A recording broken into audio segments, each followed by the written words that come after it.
বাংলাদেশের প্রতি অসন্তোষ প্রকাশ করেছে চীন।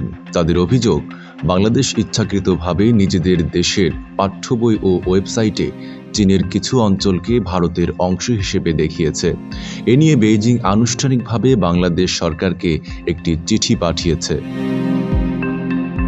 ২০২৪ সালের নতুন শিক্ষাবর্ষে বাংলাদেশের স্কুল শিক্ষার্থীদের জন্য পাঠ্য বই বিতরণে দেরি হওয়ায় সরকার সমালোচনার মুখে পড়ে। তবে বিতর্ক এখানেই শেষ হয়নি। এবার পাঠ্য বই নিয়ে আন্তর্জাতিক পর্যায়ে সমালোচনা সৃষ্টি হয়েছে। চীনের অভিযোগ, বাংলাদেশের পাঠ্য বইয়ের মানচিত্রে হংকং ও তাইওয়ানকে চীনের অংশ হিসেবে দেখানো হয়নি। ইবতেদায়ী মাদ্রাসা ও স্কুলের ৪র্থ শ্রেণীর সামাজিক বিজ্ঞান বইয়ে অরুণাচল প্রদেশকে ভারতের অংশ হিসেবে দেখানো হয়েছে। একইভাবে কাশ্মীরের একটি অংশ ভারতের ভূখণ্ড হিসেবে দেখানো হয়েছে, যা আকসাই চীনের অন্তর্ভুক্ত। ২৫০টিরও বেশি ডিজাইন অপশন নিয়ে ওয়ালটন স্মার্ট ফ্রিজ, বোঝে আপনার প্রয়োজন।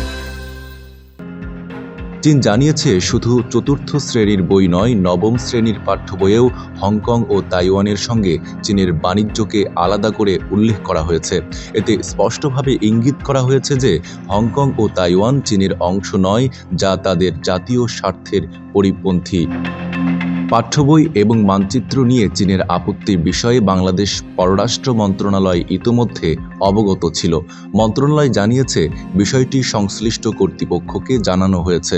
তবে চীনের অভিযোগটি এমন সময় এসেছে যখন নতুন বছরের পাঠ্য বই ছাপানোর কাজ ইতোমধ্যে শেষ হয়ে গিয়েছিল। বাংলাদেশ আশ্বাস দিয়েছে যে ভবিষ্যতে এ ধরনের বিষয়গুলো আরও সতর্কতার সাথে পর্যবেক্ষণ করা হবে।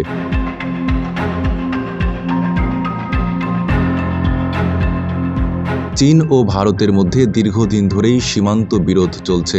জ্যাংনান ও আকসাই চীন অঞ্চল নিয়ে উভয় দেশই নিজেদের মালিকানা দাবি করে আসছে।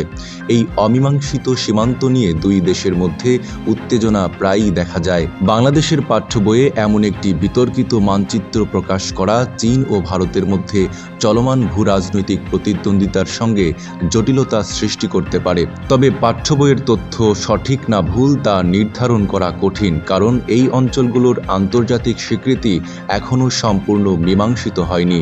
বাংলাদেশ এখন চীনের সঙ্গে কূটনৈতিকভাবে বিষয়টি সমাধানের চেষ্টা করছে।